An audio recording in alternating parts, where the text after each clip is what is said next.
আসসালামু আলাইকুম। সব জল্পনা কল্পনার অবসানে অবশেষে আমরা সবুজ সংকেত পেলাম।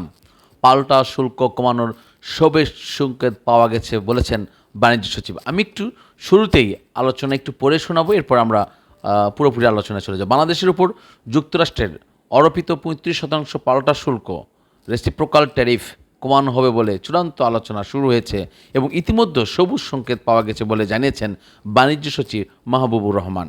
মঙ্গলবার ২৯ জুলাই বাংলাদেশ সময় সকালে ওয়াশিংটন ডিসি থেকে পাঠানো এক বার্তা তিনি জানান, আমাদের শুল্ক যথেষ্ট পরিমাণ কমবে, তবে কতটা কমবে তা এখনও বলা সম্ভব নয়। আজ ও আগামীকাল আরও কয়েক দফা বৈঠক আছে, আমরা আশাবাদী বাংলাদেশের জন্য ভালো কিছু হবে। দেখুন, আমি এই কথাগুলো এই কথাগুলো আপনাদের সাথে আমি খুব স্পষ্ট করেই সেভারাল টাইম বলেছি যে ডিপ্লোম্যাট ল্যাঙ্গুয়েজের কিছু পার্থক্য আছে, আর আমরা সরাসরি যে কথা বলি সেটার কিছু পার্থক্য আছে। ডিপ্লোম্যাট ল্যাঙ্গুয়েজের বা স্টেটমেন্ট কখনো শেষ হয় না, বা শুরু এবং শেষের মাঝামাঝি একটা সুযোগ থেকে যায়, যেন সংযোজন এবং বিয়োজন করার সুযোগ থেকে যায়। আমি সেদিন আপনাদেরকে এই ঘটনা দিয়েছিলাম যেদিন বলেছিল যেটার ইমপ্লিমেন্ট ১ আগস্ট থেকে হবে এবং আলোচনার দরজা খোলা রয়েছে।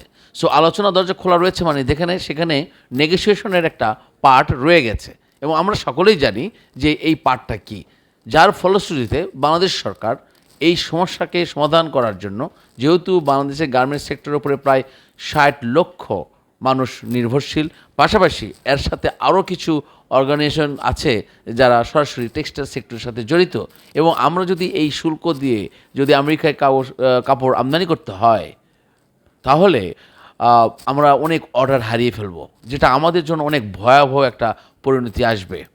পাশাপাশি আমরা পার্শ্ববর্তী দেশের সাথে যখন আমরা কম্পারেটিভলি আমাদের শুল্কটা বেশি হয়ে যাবে, তখন স্বাভাবিকভাবে আমাদের কাছে অর্ডার আসবে না, কারণ দাম বৃদ্ধি পেয়ে যাবে।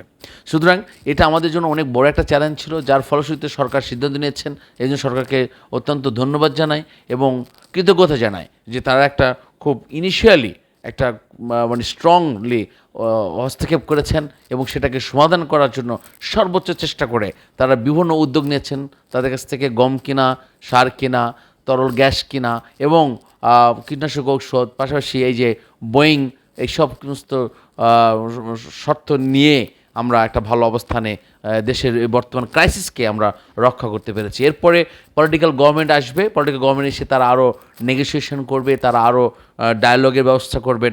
সব কিছু মিলে আমি আশা করছি যে আমরা খুব ভালো পাবো।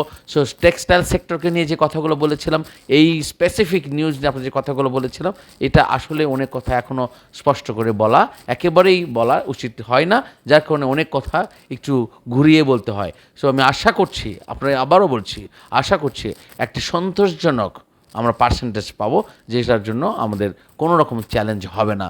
ধন্যবাদ সকলকে।